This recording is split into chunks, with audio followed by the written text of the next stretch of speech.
Sosok istri cantik Kapolri yang viral, punguti sampah pakai tangan kosong. Sosok Juliati Sabtadewi Magdalena, istri Kapolri Jenderal Tito Sigit Prabowo yang viral punguti sampah pakai tangan kosong. Aksinya ini diunggah oleh akun TikTok kawan Listio.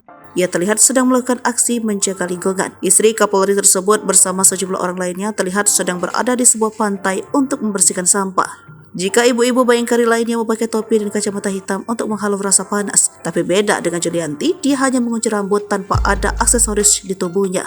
Ia cuma mengenakan sarung tangan berwarna pink dan sandal jepit.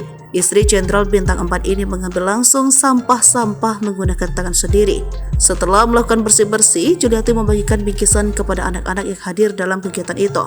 Sontak aksi Julianti itu banjir pujian dari netizen. Lantas seperti apa sosoknya? Juliati Sabtadewi Magdalena kerap disapa Diana Listio. Dia memang jarang tersorot kamera.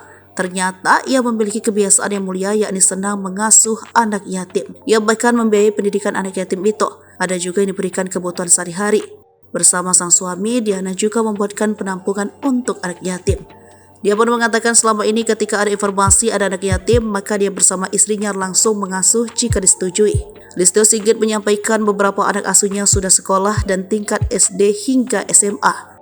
Dalam akun Instagram pribadinya, Diana sering membagikan momen ketika menghadiri acara atau kegiatan tertentu. Pada 23 November 2022 lalu, ia membagikan momen ketika mengunjungi korban bencana gempa di Cianjur. Meski jarang tampil dan terlihat di media, ternyata Diana merupakan seorang yang mulia dan baik. Dari pernikahannya dengan Listio, Diana memiliki 3 orang anak. Salah satu anaknya bernama Cornelius Krishna Satya Patria Wardana.